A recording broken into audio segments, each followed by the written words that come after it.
Welcome back, everybody. It's Timothy here with Jank Diver Gaming, and we're tackling our Unrestricted Cube update for Strixhaven today.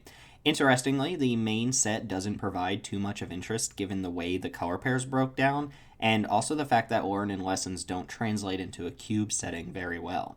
Without getting into the nitty-gritty of the card designs, Chris and I took a stance on the two-color MDFCs in this set and decided against playing basically any of them, sparing us the headache of how to classify cards. We're only interested in running for one side.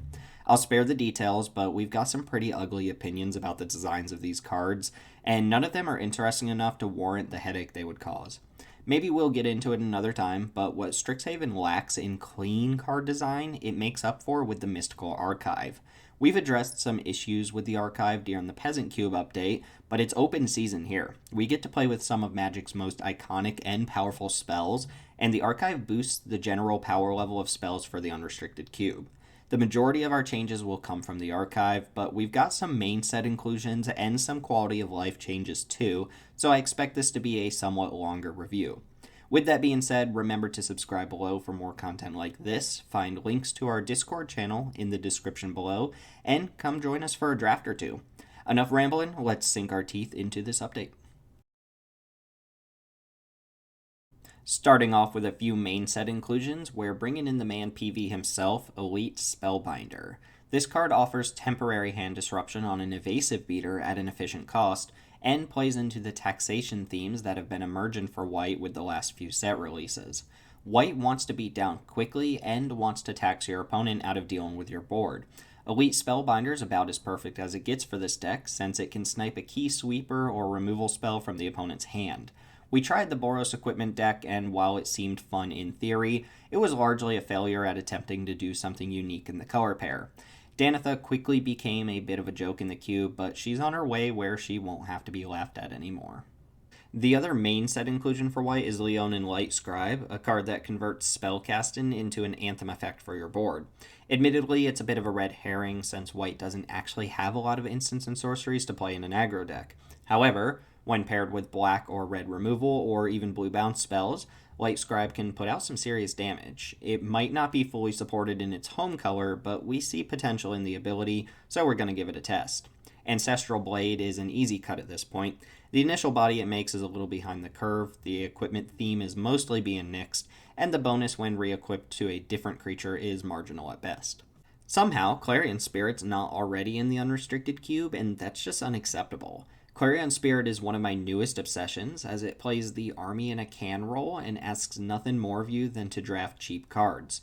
Very frequently, you can play Spirit and another spell in the same turn, in which case you free-rolled a 1/1 flyer into play at no additional cost, and once you've made multiple Spirits, the card becomes actively busted. It's a pushed creature for go-wide decks and an easy replacement for Hushbringer. Occasionally, you'll run into a deck that gets completely hosed by Hushbringer, but it often shuts off some of your own triggers too. Think things like Skyclave Apparition or Blood Artist effects. It's a noticeably symmetrical effect on a pretty small body and didn't prove desirable to our drafters, so we've removed it for my new best friend, the Clarion Spirit.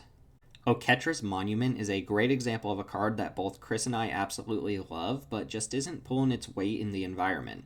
Perhaps it's because White decks at this power level can pump out tokens in so many different ways, or that the mana reduction ability isn't super useful for a White weenie deck. Whatever the reason, Monument has underperformed expectations, so we're going to try Angelic Ascension in its place. Ascension has been an all-star peasant card, and it's got a shot at being great here too. When your opponent aims single target removal at one of your small ball creatures and you respond by blanking the spell plus upgrading your creature into a giant flying threat, well, you usually come out ahead on that exchange.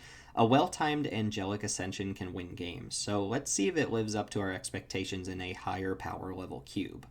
We recently got a hold of Historic Anthology 4 and decided to hold off on some of the less pressing cards we wanted to play until the next big update. Adorn Pouncer was one of those cards, which will sub in over SRAM, another casualty of the fabled red-white equipment deck. Not much explanation needed there. Pouncer gives our white 2-drop slot a decent double striker, which it's been lacking.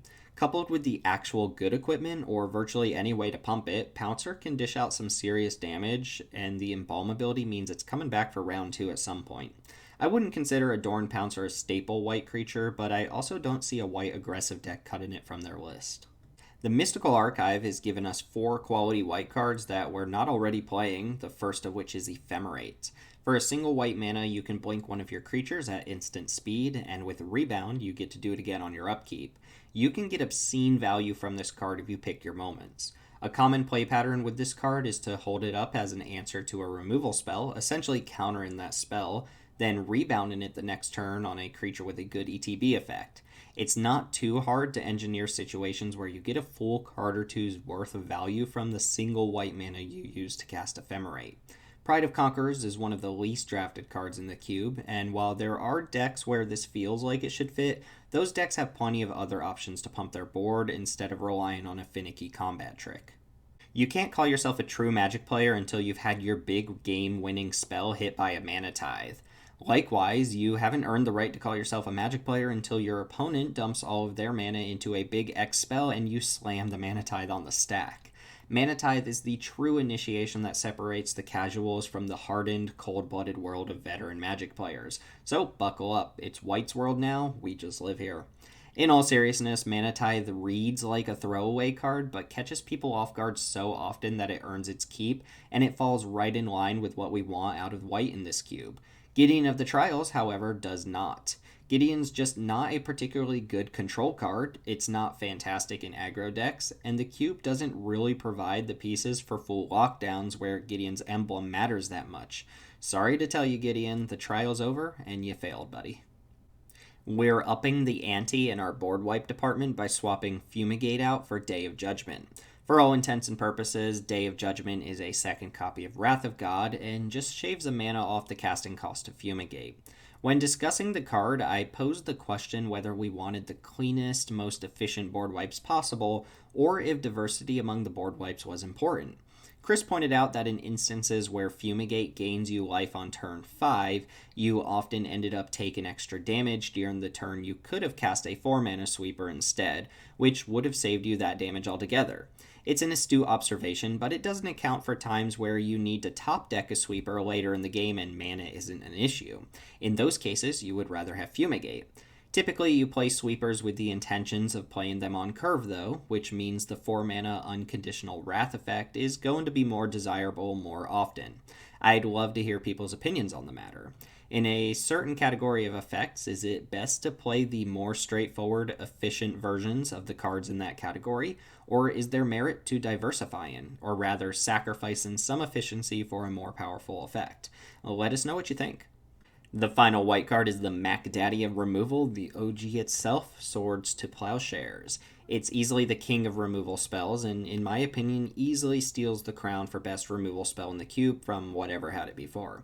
You just don't really pay a cost for the efficiency of swords, and the downside is negligible in the vast majority of situations. It's at its worst in an aggro shell that wants to get the opponent dead, because the 4 life ends up mattering there, but even then, if giving your opponent 4 life is the price you have to pay to remove their best blocker and smash in with the team, then so be it. Not to mention, it's the go-to single-target removal spell for control decks, which could care less about life totals. We don't think it's too powerful for the cube, but it is top-shelf quality removal, and its existence puts a small damper on expensive creatures that don't immediately come with some value attached to them. Felidar Retreat was the cut, a card that I've found to be pretty bad overall, and replaceable with other Anthem effects in the same color. Blue's going to get some pretty iconic cards with this update, but let's start off with a quick change in the creature section. We're going to be testing out Thrix the Sudden Storm over Stormwing Entity. As badly as we want Stormwing Entity to be a defining card for Izzet decks, it's largely disappointed, only occasionally coming out cheaply during the early stages of the game. Perhaps we just don't have the density of cheap spells to make its mana reduction ability a reliable part of the card. Whatever the reason, it's one of the clunkier creatures in the blue section, and we've wanted to test Thrix for a while now. Thrix plays into the strengths of blue decks perfectly, allowing you to play reactively and hold up mana, and allowing you to drop a sizable threat at instant speed should the opponent give you a clean opening. I don't think Thrix will make or break the format, but as a large flash threat, it should complement the decks it's meant for nicely. We don't need to spend much time on this one, but we've reversed our previous swap of Omen of the Sea for Deliberate. We wanted Deliberate as a cheap instant for Izzet decks, but Omen is just a better card, strictly better in fact. The instant and sorcery count isn't hurting so much that the downgrade in power really justified the change, so we're changing it back. Another quick one for the books, where we're moving Chemister's Insight for a Hieroglyphic Illumination. Whether we end up reversing this decision or not, the cards are fairly even in power level and serve much the same purpose, with Illumination getting brownie points for having a cheap cycling cost. Neither of us were confident about which one was better or worse, and it's a safe enough swap that we figured we'd try out the draw spell that hasn't been tested yet. The blue Mystical Archive cards are mostly all bangers, with Compulsive Research being one of the more tame inclusions. That's not to say that Compulsive Research is bad at all. It's a very potent draw spell that most blue decks will be happy to pick up. Thirst for Knowledge had the advantage of being an instant, but Compulsive Research will function as card advantage more often, whereas Thirst for Knowledge is often just powerful card filtering. Discarding a land is easier than discarding an artifact, and the shift from instant to sorcery doesn't really stop this type of card from being a desirable card draw spell for blue decks. Brainstorm is a shoo-in for the cube. It's the exact kind of cheap cantrip and blue spell that we want for our spellcasting decks. While it's not the best version of this type of card that we could have picked up, it's still good. Now, I want to go on the record and say that Brainstorm tends to be one of the most overrated cards I've ever seen people play. People identify Brainstorm as one of the defining cards of Eternal formats and assume that the card is just generically powerful because of that. It's good, but what really unlocks Brainstorm's power as a draw spell is the ability to combine it with shuffle effects. When you draw 3 new cards and ditch 2 of your useless cards on top of your deck, a shuffle effect means you're not going to immediately redraw the undesirable cards. Firing off Brainstorm just for the sake of cantripping isn't that great. After 2 additional turns, you just end up with the cards you put back on top anyway. It's good for digging for key cards, but the shuffle effects are what really put it over the top, and this cube is pretty scarce on shuffle effects. Still, Brainstorm's an ideal card for decks that want to cast a ton of spells, and See the Truth is narrow enough that we're comfortable trimming it without having included it for very long. Unfortunately, the Magic Gods did not grace us with Remand this time around, but we at least get to play the poor man's Remand. Memory Lapse is the type of counterspell that's fantastic in a tempo deck, but pretty weak in a control deck, which is not the case with most counterspells. In a control deck, you want to deal with threats permanently, not just delay them for a turn, but in a tempo deck, sometimes simply setting the opponent back a turn can give you the time you need to run the opponent over. We debated for a while which card should be the cut, but ultimately landed on Essence Scatter. This may not be correct, but control decks already have plenty of playable counters, and the tempo decks could stand to pick up one more. Speaking of playable counters, how about we talk about the OG itself, straight up Counterspell. It's the golden standard for counterspells, which all other counterspells aspire to be, and we get to add it to the Unrestricted Cube. Do we think it'll break the cube having this around? No, not really. Only one copy gets opened, and only one deck gets to play it, so it's not like you're going to get blown out by Counterspell everywhere you turn. It will be good, though, and it will bolster whatever blue-based control deck ends up with it in the stack. We could have removed essentially any other counter from the cube to make room for it, and it would be an improvement, but we landed on Saw It Coming, which is strictly worse as a castable spell and doesn't gain much from the Foretell ability.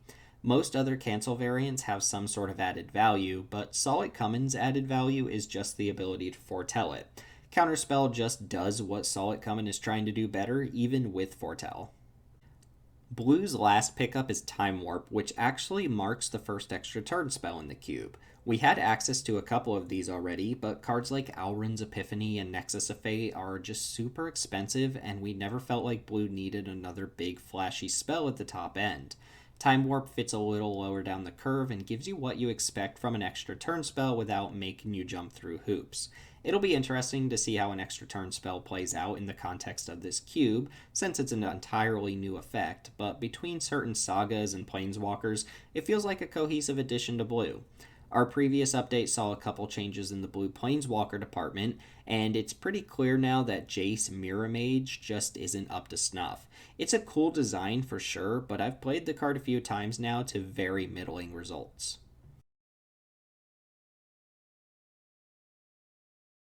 Let's get an easy one out of the way to kick off Black. Our previous update saw Timurit Calls the Dead come in for Phyrexian Arena. The saga's been pretty decent, but as we'll see in a minute, the Mystical Archive is going to give our Black control decks a pretty hefty set of tools, and we wanted to complement this by bringing Phyrexian Arena back, which is a great addition for Black control decks. If you're looking for more justification, just pull up our previous update video and listen to what I said about this swap last time, just do it in reverse, and that should clear things up. We're pulling a few new cards in from the main Strixhaven set for Black, with the first being the promising Segmore Witch. It might look a little odd as a Black Spells Matters card, but there's a lot of power packed into this 3-drop. For one, when paired with an actual spellcasting color like red or blue, this can pump out a ton of tokens, a la Young Pyromancer, and we envision a world where red-black spells emerges as a sub-archetype in the cube.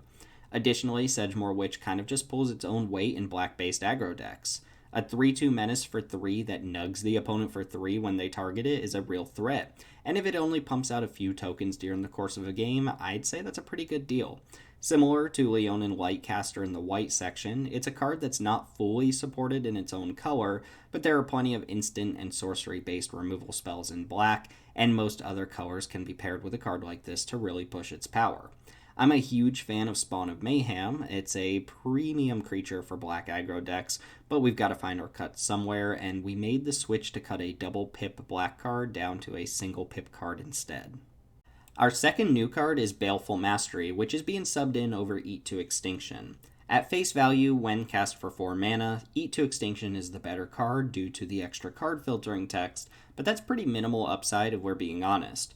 Interestingly, the upside on Baleful Mastery actually reads like a downside, but we think it shouldn't be viewed this way. Instead of looking at this removal spell like a 2-mana spell with downside, you should think of it as a 4-mana spell with upside, that upside being that you have a cheaper way to cast this when the situation calls for it. You want to use it in the same situations where you'd be casting Eat to Extinction anyway, and it'll function largely the same, but you can use it for its cheaper mode when you either desperately need to kill a creature, or you just want to remove a blocker as efficiently as possible so you can start attacking. As such, it fills the same role in control decks as Eat to Extinction, while being a reasonable inclusion for black aggro decks. It's similar to something like Declaration in Stone, where in exchange for answering a blocker on the cheap, you pay the cost of putting your opponent up a card. But if you can pressure them enough, you might be able to close out a game before that extra card really matters. Callous Blood Mage is next up on the list, and while I'm aware that the cubing community at large is pretty hyped about the card, we think it'll be more of a general role player than a staple black creature. It provides versatility, but none of the modes are especially powerful, and I expect this card to rarely be better than medium at best when it actually gets cast. The good news is that it should see a fair bit of play because it's just generically good enough to make almost any black deck. You can find some usefulness in at least one of the modes regardless of what style of deck you're playing. We're giving it a trial run, and if it never passes the threshold of just being a medium addition to the cube, we'll probably axe it down the line.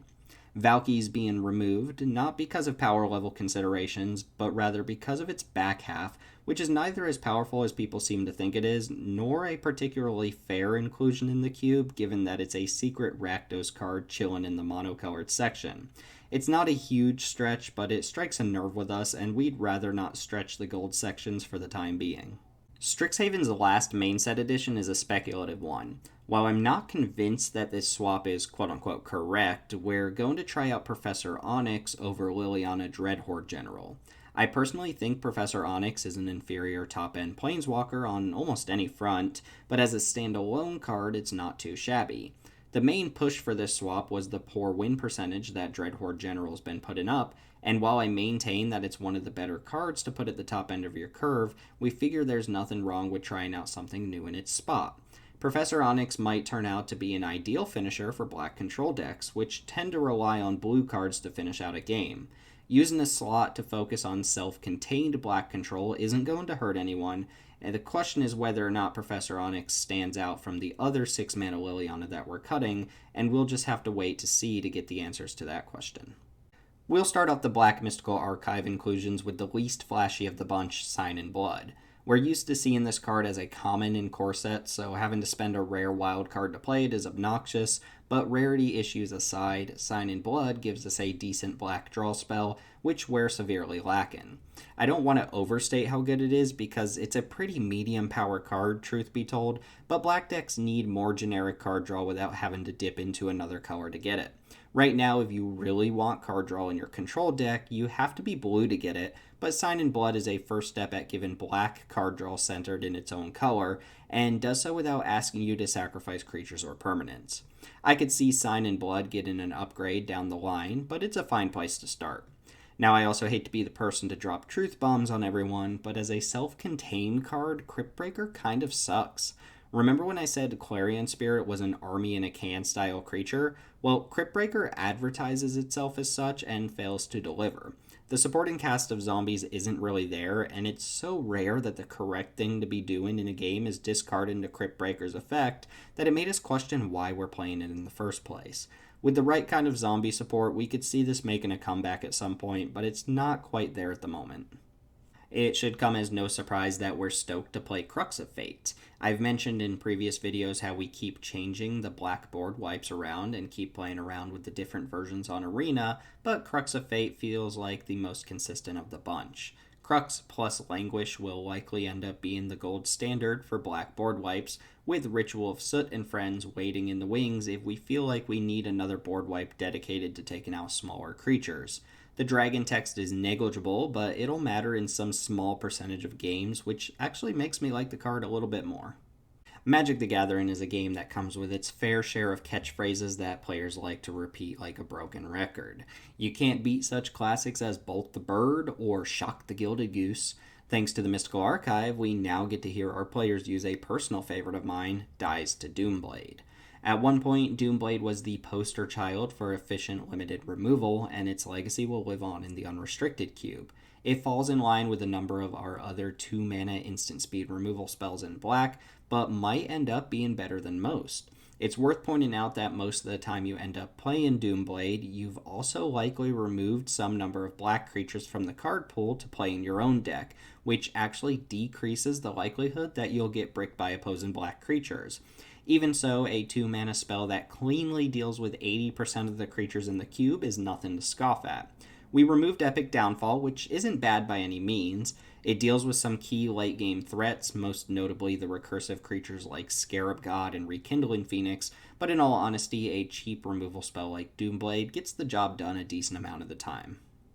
We recently brought in Drillbit as a hand disruption spell that would fall into the laps of aggro players looking to draft some sort of disruption without having to fight over premium discard like Thoughtseize. It was a good idea in theory, but we believe Inquisition of Kozilek just knocks it right back out. Of course, most decks interested in discard spells are going to be happy enough with Inquisition, so aggro will, in fact, need to pick its battles and grab this card when it's needed. Inquisition and Thoughtseize together will likely set the bar for discard spells moving forward. Not that there isn't room for second-tier discard like Agonizing Remorse or Kitesail Freebooter, just those cards are more replaceable, and we expect Thoughtseize and Inquisition to be here for the long haul. Okay, let's talk Dark Ritual for a minute. Actually, strike that, let's talk Eliminate for a minute. Eliminate's fine, but with the addition of Doomblade, it doesn't feel like Eliminate's doing anything special in the removal category. Okay, back to Dark Ritual. Listen, this card sucks. It has 2 modes. Mode 1, the best case mode that everyone flocks to when they think about Dark Ritual, is that you power out some enormous threat on an early turn of the game and run your opponent over before they get to actually play. I understand how this excites some people, but it makes for non-games and uninteractivity. Mode 2, the much more common mode that everybody likes to ignore when they think about Dark Ritual. You're in a tough spot and you need to draw something useful, but your draw for turn is Dark Ritual and you already have all the mana in the world. You can't ignore the situations where Dark Ritual is a stone cold blank. Oh, but Tim, it sounds like you don't like the card. Why are you and Chris including it if you don't like it? Look, you did this, Jank Diver Gaming community. It was all you. We hate the card, but based on the amount of drool I've had to mop up from the salivating members of our community when this card was spoiled, we'd be remiss not to let our players have a little bit of fun. Don't expect Dark Ritual to be around long, so draft it while you can, you filthy degenerates. Now, Demonic Tutor's a little bit more in my wheelhouse. It's another classic and gives us our first universal playable tutor in the cube. Demonic Tutor essentially lets you add a 2-mana tax onto any spell you want to cast from your library and serves as a functional second copy of any given card in your deck. It's great at finding answers, win cons, or even lands in desperate situations. Versatility and cheapness combined in one small package, so much so that I expect nearly every black deck should want this card, save for maybe the most focused of aggressive decks. We believe it'll help some niche strategies as well. For example, if you built your deck to take advantage of something like God Pharaoh's Gift, Demonic Tutor in your library gives you a second crack at finding it, all while giving you the flexibility of finding something else if the situation calls for it. It's a welcome addition to the environment and an easy replacement for Demonic Pact, given the name of course. Pact was a fun-of card that we figured would encourage some creative deck building. Some players tried it out, but it's proven to be a bit too slow and a bit too hard to get rid of in its native colors, so it probably doesn't need the additional testing. A lot of Red's changes will be non-Strixhaven cards, but don't worry, we've got a few of those in store. First off, we're testing Rimrock Knight over Kargan Intimidator. Nothing particularly wrong with Intimidator, but also nothing that really stands out. Rimrock Knight is a modal pump spell with a less than desirable body attached, but as it turns out, that's still good enough if you can get some value out of the adventure half. Combat tricks aren't really present in the cube environment, so Rimrock Knight will probably catch a few players off guard, at least at first. If you can turn the Boulder Rush half of this card into an actual advantage of some sort, then the card as a whole should be just fine. It also incidentally adds another spell to the stack for cards like Young Pyromancer or Soulscar Mage, so there's some added value there as well. This is another pretty quick one. Spiteful Prankster will be taking Goblin Chainwhirler's spot. They're essentially the same on attacks, and we feel that the Prankster's ability to deal persistent damage throughout the game and punish board wipes is likely better than Chainwhirler's one-shot ability, especially given that Chainwhirler is basically a mono-red card. Prankster can be played in red-black, red-white, or mono-red, so it's just a bit more versatile. The Unrestricted Cube doesn't actually feature a threaten effect at the moment, and we wanted to try one out. Claim the Firstborn is pretty restrictive in what it can snatch from the opponent, but for decks that care about stealing your opponent's creatures, efficiency is usually what you're looking for, and Claim the Firstborn is as efficient as it gets. Mono red decks can draft it just to push through additional damage early on, and sacrifice decks can use it as a functional removal spell, so again, there's some flexibility in terms of where you'll see it pop up. We trimmed Demon Bolt, which just isn't a spectacular removal spell given the rest of the removal suite in red. Foretelling it and casting it on the cheap later down the line is respectable, but I would never call it anything more than just good. It's an easy cut for something new. I wonder if anyone's ever actually boasted their creature an additional time with Bergie on board. Regardless, that's not the reason we're subbing her in over Pia Noir. The Cuban community has been pretty high on Bergie in general, and we figured we'd give her a shot despite giving the card a pass in our initial run through Kaldheim. She refunds a red mana for every spell you cast, which is useful for red-based aggro decks as well as it is at tempo decks, and Harnfell, the back half of the card, is actually a castable piece of card advantage for an aggro deck that ends up fighting through the late game. It should be a decent fit for the cube, and Pia Noir, while fine as an individual card, is overshadowed by some of the standout 3-drops in the red section. As I mentioned before, once upon a time we thought we could carve out room for a Boros equipment deck to add some flavor to a color pair that's almost always decisively focused on attacking. We added some questionable cards, some of which we talked about in the white section earlier. It's pretty apparent that the deck is neither very good nor interesting to our players, and Torolf will be one of the casualties of that experiment. The back half is much too slow, and the front half is outclassed by Red's other 4s and 5s. It's one of the easier cuts this time around, and it frees up a slot for another mid-range red finisher. We have some options, but selected Goldspan Dragon to fill this spot. It's been much more impressive than I gave it credit for during Kaldheim previews, and it should perform here as well. It's not hard to attack with Goldspan and get back what's essentially a 2-mana rebate. In addition, when it gets targeted by anything, you get more free mana in exchange, so having your Goldspan Dragon answered isn't the end of the world either.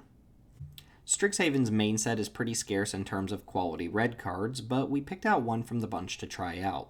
That card, Conspiracy Theorist, is your standard run-of-the-mill bear with card filtering tacked on, and in some cases you can even turn the rummage ability into actual card advantage.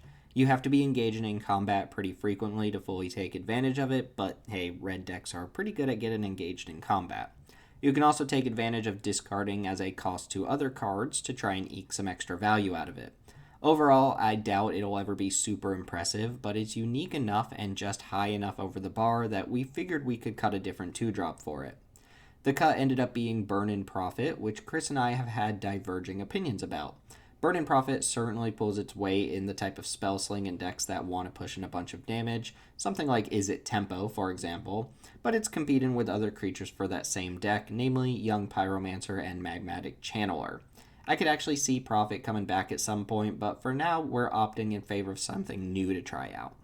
It's funny, Chris and I will sometimes talk about how we really want a certain card in our cubes, but it doesn't exist on Arena, and it's not likely to find its way on the platform anytime soon. One of the big hitters that we actually got this time around was Faithless Looting. It's a tried and true staple of decks that want to fiddle around with their graveyard, and even opens up some interesting possibilities for red decks that aren't fully fleshed out. Cards like Faithless Looting can help power up Rakdos decks looking to take full advantage of Croxa or Recursive Sacrifice fodder, all while being cheap card filtering spell for an Is It deck that's looking to cast as many spells as possible. It's a much appreciated role player for us, we just have to close our eyes while we play it. Sorry, Javier Dominguez, but Fervent Champion sucks. Without a supporting cast of Knights, Fervent Champion just doesn't do anything more than attack as a 1-1 with First Strike, and that's just not cutting it. The auto-equip ability doesn't come close to saving it, despite having some pretty powerful equipment to free roll. I doubt we'll be seeing the champ again anytime in the near future. The next swap is another speculative change for us. We're going to try out Increasing Vengeance over Finale of Promise, which might end up just being incorrect. Finale's a cool, flashy card for decks that put in the work to make it good. It creates its own little minigame while drafting, forcing players to balance the number of instants and sorceries in their deck, but there's a small cost to us as cube designers for including it. Basically, we have to maintain some semblance of a correct ratio of instants and sorceries in order to make this card viable, and while that ratio's never been too far off, it's a minor annoyance anytime we want to sub out a sorcery for a new instant or vice versa. Honestly, we want to see if Increasing Vengeance has a place in the cube. We're a little skeptical, but we like to test the cards we're skeptical about. Red wasn't exactly the biggest winner from the Mystical Archive, but we did get Lightning Bolt, so there's that. It's a strict upgrade to Shock. It's the most efficient form of this card that we'll likely ever get, and it's here to stay. Lightning Bolt alongside Counterspell, Doomblade, and Swords to Plowshares means that the quality of answers in the cube has skyrocketed, and as such, we expect to see a bump in favor of the control decks. Aggro decks have been ravaging the cube lately, so this could end up being a good thing for us. At any rate, Bolt is a classic and outclasses the rest of Red's removal spells pretty easily. Moving right along, we've got the legendary squirrel himself, Toski, Bearer of Secrets, kicking off things for the green section. We discussed Toski when Kaldheim came out and just barely passed it over, but after hearing some praise for the card and seeing it in action in constructed formats, we've been impressed enough to give it a swing.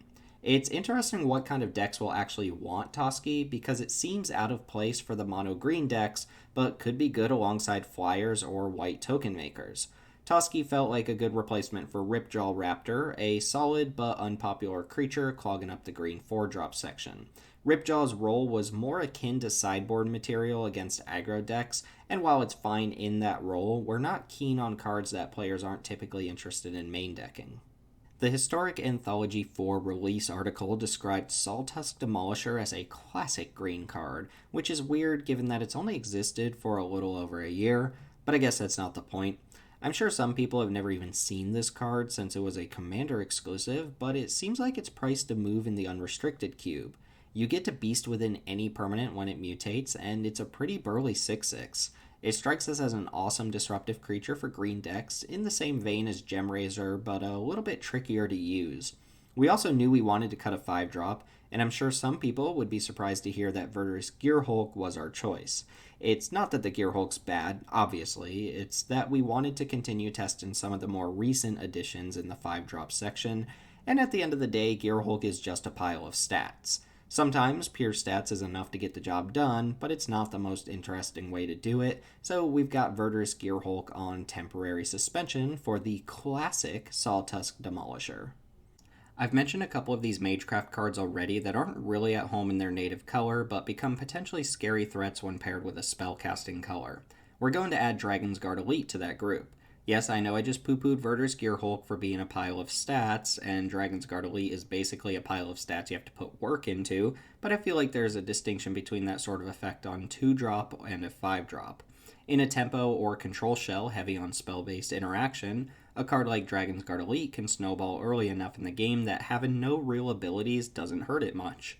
The counter doubling ability is cute, but doesn't affect our judgment of the card in a meaningful way. This is perhaps the least likely of the off-color mage crafters to really go off, but there's potential nonetheless. Krell Harpooner is a fine card, but again, it's more sideboard material than anything, and it's got too much text for no goddamn reason, so we removed it. I spoke pretty extensively about Emergent Sequence in the Peasant Cube, where I think it'll be an absolute all-star, so I'll keep my thoughts brief here. When all is said and done, it's a mana dork that comes in tapped as a 2-2, occasionally a little worse, occasionally a little better, and comes in the form of a sorcery that provides a landfall trigger, which sets it apart a bit from the typical mana dork. For the most part, it should play about as well as any mana dork that lives long enough to untap. Drover the Mighty was our least desirable mana dork, and the decision to cut it wasn't that difficult. Lead the Stampede is a card that I'm pretty stubborn about. I regularly see it draw 3 to 4 creatures when cast against me, but evaluate it the same as though I'm drafting Retail Limited, where it tends to perform pretty poorly. Look, I'm just going to come out and say the card's good, better than I really want to give it credit for. But none of that matters because we're removing it for Harmonize. It's the same artist as Faithless Ludin, but you don't have to shield your eyes when your opponent casts it. Art aside, Harmonize is just nice, clean card advantage at a realistic cost and doesn't require any deck building constraints like Lead the Stampede. Abundant Harvest is a really cool card. It's a nod to abundance, if you're familiar with the card, and it's actually a preview card from Modern Horizons 2, which isn't out at the making of this update. For cube purposes, it's got a pretty interesting effect too. Either cast it early in the game to guarantee you'll find your next land, or cast it later to guarantee you hit some action. Either way, it's such a small investment up front to ensure you're hitting the types of cards you need to when you need to hit them. We ditched In Search of Greatness, which performed a little better than my initial estimation of it. Granted, my initial estimation was that it was horrendously unplayable, and now I have it somewhere in the undesirable but acceptable camp, which isn't really where we want our cards to end up. Primal Command will pick up the slack where shared summons failed to perform. As badly as Chris and I want Simic Flash to be supported archetype, it's just not fleshed out enough in green to be a viable strategy, which hurts a clunky instant like shared summons. As such, the card sees little play, and the intended archetype for the card doesn't really exist. Primal Command should be a much more straightforward card to fill its shoes. Whereas shared summons always grabs your best 2 creatures, Primal Command gets one of those while dropping the second creature for more versatility in its other modes. All of the modes are situationally good depending on the matchup, and that makes for a pretty powerful spell overall. We got some pretty top tier stuff with the Mystical Archive, but perhaps the most dangerous card from the bunch that we're trying out is Natural Order. We think our environment is toned down enough by comparison to something like the MTGO Vintage Cube that Natural Order won't break our format, but we do expect it to be good. The earliest you can cast it is turn 3 with an Ideal Draw, and the scariest creatures you can put into play are things like Carnage Tyrant or Hornet Queen. Yeah, that's pretty good, but those are ideal circumstances, and even a turn 3 Carny T isn't completely unbeatable. Of course, this only accounts for the times when you're trying to do the busted thing with Natural Order. Sometimes you'll just cast this in the late game to grab a Craterhoof Behemoth and end the game on the spot, and that could be a bit of a problem too. Basically, the bottom line is that we recognize the insane things that Natural Order can do, but we're not convinced that these sorts of things will line up consistently. We're keeping our eyes on it for sure, and it's out the first sign of being too overpowered. Heroic Intervention was the cut. After fiddling around with this spot a few times, it just seems clear to us that green doesn't need a dedicated slot for Wrath protection, so we're removing the effect altogether. We're hoping the inclusion of Momentary Blink will bolster our coveted Blink tribal deck, featuring Blink of an Eye and Blink Moth Nexus. It really just makes sense when you think about it. In actuality, the prospects of combining Momentary Blink and Ephemerate into the centerpieces of a Flicker-style deck appealed to us, and we had a free opening with Absorb, which is a playable yet unexciting placeholder for Azorius. For what it's worth, we don't foresee decks playing Momentary Blink without being both blue and white, so classifying it as an Azorius card seemed like the correct thing to do. I've already mentioned the backpedaling we're doing on the Boros equipment deck, so it should come as no surprise that Akiri won't be making it into another iteration of the cube. I never once saw the card in play, and it feels like even when I'm drafting Boros and I have some equipment, there's always a better card for my deck than Akiri. Strixhaven is giving us Venerable Warsinger, which is the most on-theme red-white card from the entire main set. It takes some setup for sure. You have to be dealing damage, and you have to have small creatures worth getting back in your graveyard already, but it seems like the ceiling is high enough, and the card slots into Boros aggro decks well enough that we figure we can see how it does. I would have absolutely loved to pick up Lightning Helix for the Peasant Cube, but those wascally wabbits at Wizards went and slapped a rare symbol on it, so guess we'll just pour one out for the Peasant Cube. Still, Lightning Helix is good enough for the unrestricted environment, and even though it has a bit of a pedigree as a control card, it does just as well in aggro decks. I found Swiftblade Vindicator to be a serviceable threat in the Boros aggro decks. It's good enough for those decks, but not necessarily better than some of the premium aggressive creatures in the mono-colored sections. For example, I'm taking a Danto Vanguard and Seasoned Howlblade over Swiftblade Vindicator every single time, and that tells us that we don't really need this card eating up a gold slot. Lightning Helix was a pretty clean swap for curve considerations. We speculated on King Narfi's betrayal with the Kaldheim update, but the card hasn't really panned out. Honestly, we believe players are playing the card in their spell-heavy control deck a bit too often when it's actually at its best in a creature-heavy version of blue-black. Even so, it's a bit slow at what it's trying to do and just doesn't compete with the other cards in the Dimir section. Ashiok Nightmare Muse was suggested to us by our community, and it seems like a good fit. We've talked about the card before, but felt that it was unnecessary for Dimir to have both the Scarab God and Ashiok as 5-drop finishers, but they have different enough play patterns that it's probably fine, much the same way that Yorion and 5-mana Teferi both coexist in the Azorius section. Ashiok's a good planeswalker, so let's go ahead and bring them in.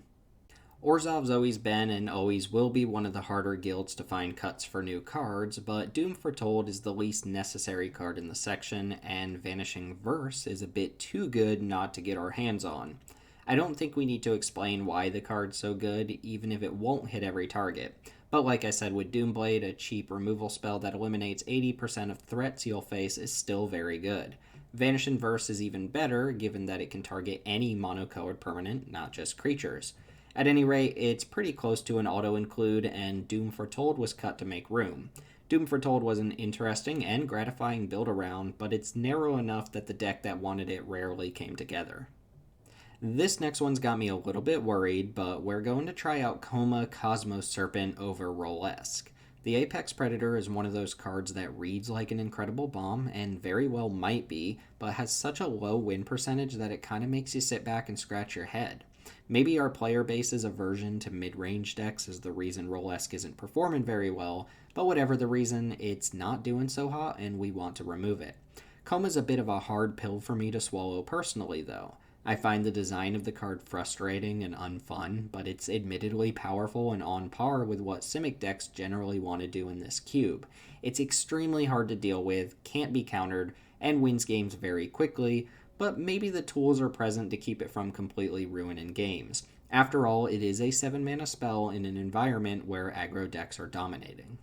Our next two additions are very similar cards, but with enough distinction that we're trying both and seeing whether one comes out on top, or if they just play well enough together in the same gold section. The first is the new Prismari Command, which feels like a good fit for this section. It plays relatively well in both tempo and control and flavors of Izzet, and has some blowout potential when you actually get to snipe a creature and an artifact at the same time. We're not over the moon about it, but it should be a decent role player. Expansion Explosion is just not what the Izzet decks in this cube need. The front half is too situational and the back half is too expensive, and even the most control and Izzet decks don't really want the card. Easy to cut, easy to replace. Electrolyze occupies much the same design space as Prismari Command. 3 mana, gold instant that interacts with small creatures and offers additional upside. Again, these might be a bit too similar in effect for them to both stick around for the long haul, but Electrolyze feels like a perfect fit here too. It's an especially punishing card for the aggro decks to face down, and it could use a good push against aggro if it's ever going to get its footing as a control deck. Niv Mizzet Perun looks like the card that you'd want as the finisher of your Izzet deck. From experience, though, the casting cost does affect the card's playability, even in a full-on blue-red deck. Sometimes you can't cast it, and it's not even clear that it's better for blue-red control decks than something like Shark Typhoon or Torrential Gearhulk at the top end. We've wanted to remove Niv Mizzet and Expansion Explosion for a while now, and Strixhaven delivered on quality replacements. Gruul gets the final multicolor change, with Rada Heart of Keld replacing Cindervines. This is where it helps to have the data to back up our decisions, because if you had asked me how I thought Cindervines was performing, I'd say it doesn't get played often but works well as a good sideboard card.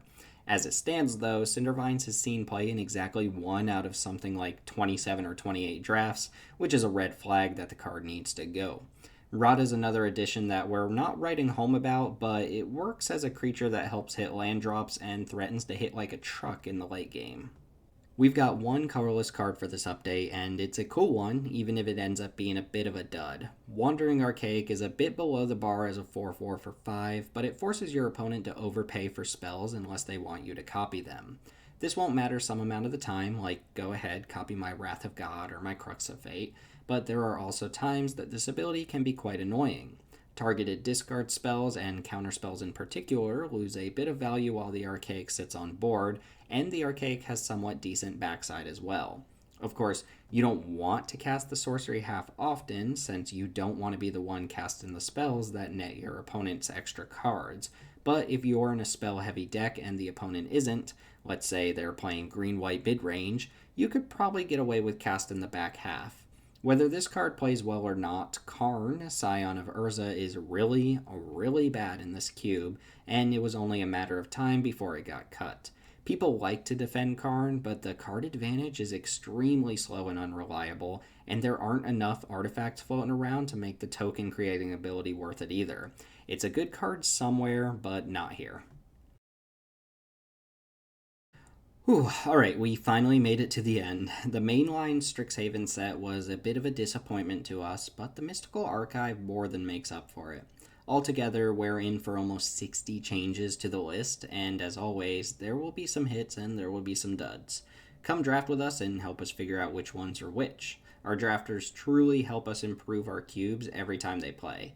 If you're still hanging out and you have any thoughts about cards that you're excited to play or cards we missed out on, feel free to drop a comment below and subscribe to the channel while you're down there for more content like this.